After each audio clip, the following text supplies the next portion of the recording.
Hi everyone, welcome to RKG Institution by CA Parag Gupta, and I'm Shrishti. I'll teach you English for the session of 2025 and 2026. So हम यहाँ पे बहुत ज़्यादा value करते हैं बच्चों को, बच्चों की पढ़ाई को, एंड उनके साथ एज अ दोस्त ट्रीट करते हैं उनको, सो दैट कोई भी चीज़ उनको कभी भी दिक्कत आए, so we are there to help them out. And I have been to RKG for almost 3 to 4 years teaching English and many other subjects also, जहाँ पे हम हेल्प करते हैं not as a faculty but as a friend. And I hope so कि ये English का session जो होगा it would be a very good journey with us, and हम वहाँ पे अच्छे से बच्चों को ट्रीट करेंगे. जितनी भी क्वेरीज होंगी, whatso ever the query is, हम उसको प्रॉपर रिजॉल्व करने की ट्राई करते हैं. एंड इंग्लिश में हम I tell you what we will do is, हम पहले लिटरेचर पढ़ेंगे, then we will move to the writing skills part, and then we will move to the unseen passage. So ऐसे हम अपना एक स्ट्रैटेजी का फ्लो बना के चलेंगे कि कब कब हमें कैसे कैसे एक चीज़ उठानी है, section A, section B and section C. Completing that, we will move to the test series for after every chapter and every writing skills part, so that बच्चे का flow बना रहे, बच्चे अच्छे से उस चीज़ को inculcate कर पाएँ, अच्छे से पढ़ पाएँ, सीख पाएँ, and then they can record and analyze their things कि कहाँ पे वो lack कर रहे हैं.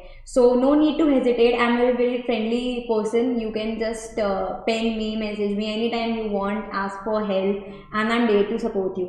So it's a very good experience overall. बच्चों को लगता है कि इंग्लिश इज़ वेरी टफ, नहीं हो पाएगी. किसी किसी को लगता है कि आगे जाके रिकॉर्डिंग होती है कि यार अब तो इट्स एन अलार्मिंग कॉल, अब हमें लेना पड़ेगा. सो उसके लिए भी कोई टेंशन नहीं है. हम पूरे सेशन के लिए आरकेजी है आपके सपोर्ट में, आपको गाइड करने के लिए how you can go with it. And just for a demo we'll start with a chapter called my mother at 66. So इस चैप्टर में क्या हो रहा होता है, आई टेल यू. एक डॉटर एक मदर का रिलेशनशिप शोकेस करा गया है, how they are very much into each other, उनका कैसा रिलेशनशिप है, कितनी छोटी छोटी चीज़ें हमें अफेक्ट कर जाती हैं लाइफ में. तो वही सारी की सारी चीज़ों को हम फील कर पाते हैं इस पोएम के through.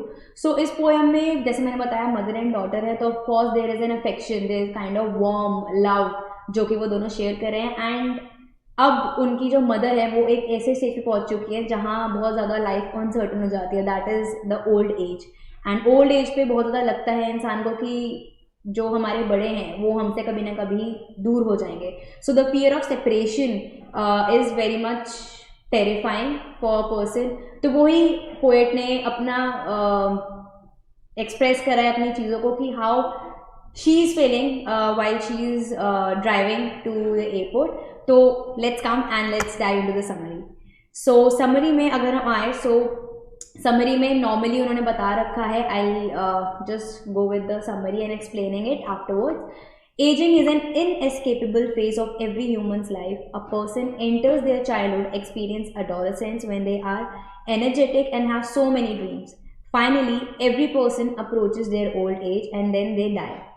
Relationship between people become much more stronger in every phase of life. No one can't bear the separation from their loved one just because of aging. So of course this cycle of life, हम बच्चे होते हैं, बड़े होते हैं, adolescence में आते हैं, then we get married, have kids, and then we'll get old. So वो चीज़ें बहुत ज़्यादा चलती रहती है एक साइकिल के अंदर. We make relationship with others, वो रिलेशनशिप ऐसे बन जाते हैं कि सेपरेट होना is like a bad thought. So वही चीज़ उन्होंने बताई है पोएट ने कि जब रिलेशनशिप बन जाते हैं, हम बूढ़े के एज में आ जाते हैं, देन ऐसा नहीं होता कि हम उस चीज़ को, ओल्ड एज को एस्केप कर पाए. There is nothing that we can escape in a life. So this was all about ageing and life journey के बारे में उन्होंने बताया है. Moving to the second part. So second part में मैंने एक एग्जाम्पल आपको अटैच करा है, एन ओल्ड मोमेंट. तो हम उनके साथ देखेंगे, फेमिलियर होंगे, and we link towards it.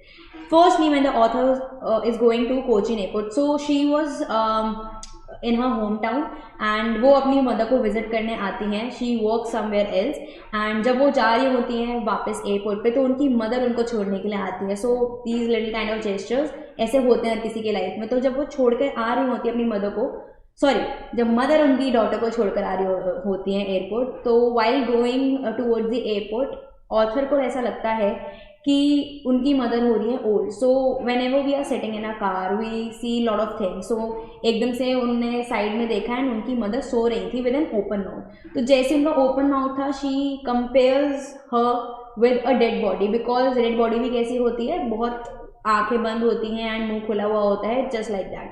And she gets a fear कि आगे जाके शायद मैं इनको खो दूंगी, मे बी आगे जाके मैं इनसे मिल भी ना पाऊँ. This is the last meeting that I am having with her and everything. Bad thoughts उनके दिमाग में आते रहे. सो लेट्स सी कि क्या होता है. Firstly, when the author going to the Kochi airport with her mother, she looks at her carefully and present before us her image. कैसी इमेज थी? She looks at her mother's soft and British face. Of course, अब जब एक इंसान old age में आता है तो wrinkled face होता है.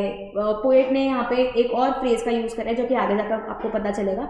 Winters moon. तो विंटर्स मून मतलब मून में क्या होता है, दाग धब्बे भी होते हैं. So you can see in the picture कि ओल्ड एज में क्या होते हैं, दाग धब्बे बहुत ज़्यादा होते हैं, रिंकल्ड फेस होता है, सॉफ्ट स्किन हो जाती है, बहुत ज़्यादा बूढ़े जाते हैं, दांत नहीं होता तो ओपन माउथ हो जाता है बहुत ज़्यादा. एंड वो सारी की सारी चीज़ें एक पिक्चर में आपको दिख सकती है. You can relate it. So she gets stuck with the fear of losing her mother. Her mother with a sleepy face and open mouth is comparable to a corpse, where the author shows love and affection in relationship between mother and her daughter. तो वो चीज़ों को compare कर रही होती हैं, बता रही होती हैं कि यार अब के मदर में बहुत ज़्यादा डिफरेंस है, पहले के टाइम पे बहुत ज़्यादा डिफरेंस था, अब उनका फेस सॉफ्ट हो चुका है, ब्रिटिश हो चुका है, बहुत ज़्यादा not that much good, but या ओल्ड एज में ऐसे ही होता है. Then the poet is hurt and sad and she shifts her attention outside the car for driving out the undesirable feeling. So whenever we are feeling sad, whenever we are feeling not good, what we do is we just distract ourselves as in we'll do something else, we watch movie, we'll just listen to a song. तो ऐसे ही उन्होंने क्या किया, there was nothing to do, तो उन्होंने बाहर देखना शुरू कर दिया अपने विंडो से. बाहर उन्होंने विंडो से कुछ ऐसी चीज़ें देखी जिनसे उन्होंने कंपेयर किया अपनी मदर को. सो लेट्स सी क्या क्या चीज़ें थी वो. She changes a bad mood. The scene from the window of the car is of rising life and energy. उन्होंने देखा बहुत सारी चीज़ें. क्या देखा उन्होंने, मोटिव क्या था उनका, rising life and energy. The fast sprinting green and huge trees along the cheerful playing kids represent life, youth and vitality.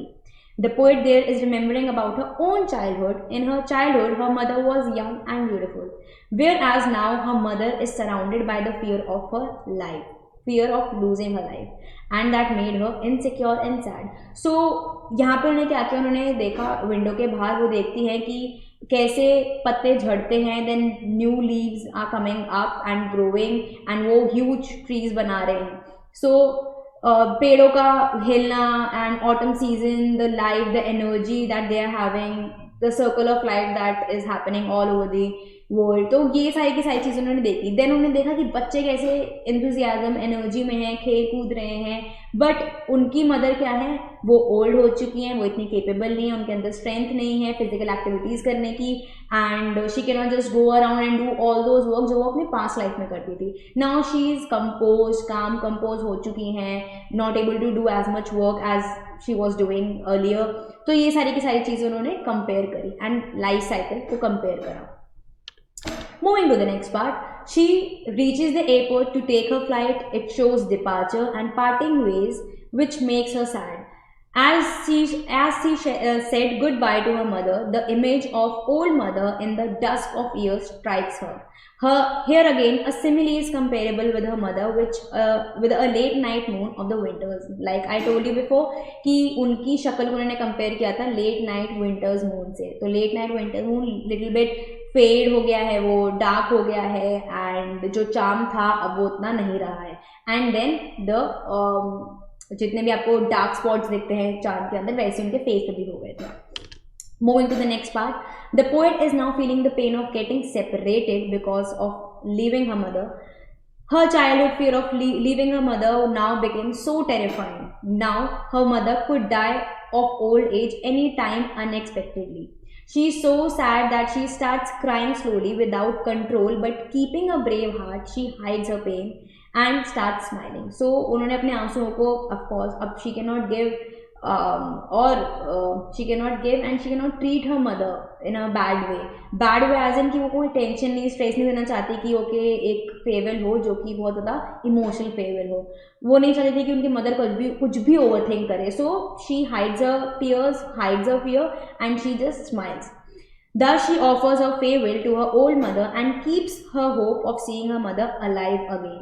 So she says, "See you soon, Amma." She hides her tears and sorrow as she does not want to make a painful and emotional environment. Moreover, she does not want her mother to cry and show her that she is enjoying her life. She expects her life to be happy and enjoy her life just like her.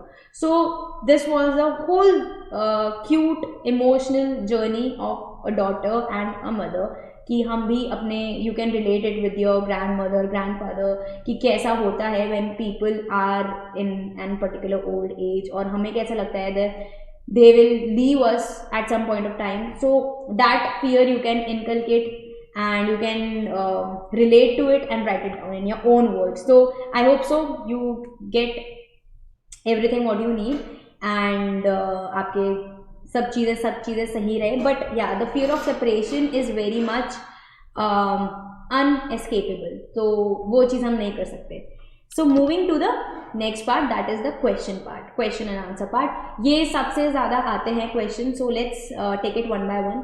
What is the kind of pain and ache that the poet feels. तो कौन सा pain था? Fear of separation, fear of losing a mother unexpectedly because she is in that age जहाँ पे कुछ भी कभी भी हो सकता है. She is in old age phase, तो उस चीज़ में कभी भी कुछ भी हो सकता है. तो fear of separation was there.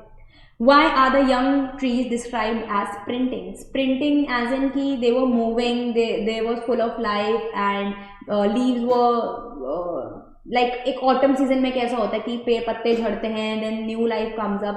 So वही चीज़ उन्होंने describe करी है. Whereas वहाँ पे there was no energy, no life and old age आ गया था and चीज़ें उनके दिमाग में आ रही थी उस टाइम पे. Why has the poet brought in the image of merry children spilling out of their homes? So children का मतलब क्या होता है? Full of enthusiasm, energy, playing, roaming around, everything. But यहाँ पे उन्होंने अपनी मदर को क्या कंपेयर करा है, किससे कंपेयर करा है कि अब उनके अंदर इतनी स्ट्रेंथ, एनर्जी नहीं है. What do the parting words of the poet and her smile signify? तो parting words क्या थे? See you soon, अम्मा, in a hope कि आगे जाके भी वो जब विजिट करने आए तो वो अपनी मम्मा से मिल पाए. स्माइल, जस्ट अ स्माइल कि उन्होंने अश्योरेंस दी कि everything is going good and उन्होंने एक पॉजिटिव एनवायरनमेंट बनाया. Describe the world inside the car and compare it to the activities taking place outside. तो इनसाइड द वर्ल्ड में क्या हो रहा था कार में कि वो अपनी मदर के एब्जेक्टिव्स बता रही थी कि क्या क्या कैसे कैसे उनकी मदर है, उनका फेस कैसा है, पेल फेस, वाइटिश फेस और winters moon, looking like a dead body because उन्होंने अपनी आंखें बंद कर रखी थी and mouth was open. And outside the world में क्या हो रहा था कि फुल लाइफ सर्कल चल रहा था, like sprinting of the trees, children were very enthusiastic and full of energy, whereas her mother was not like this. She was beautiful in her past, but now she is not that much capable of doing work as she was doing earlier. So that was a quick demo for you all. I hope you liked it and I hope कि हम जल्दी session में मिले and we'll catch up and let's make your boards more good. See you soon. Bye.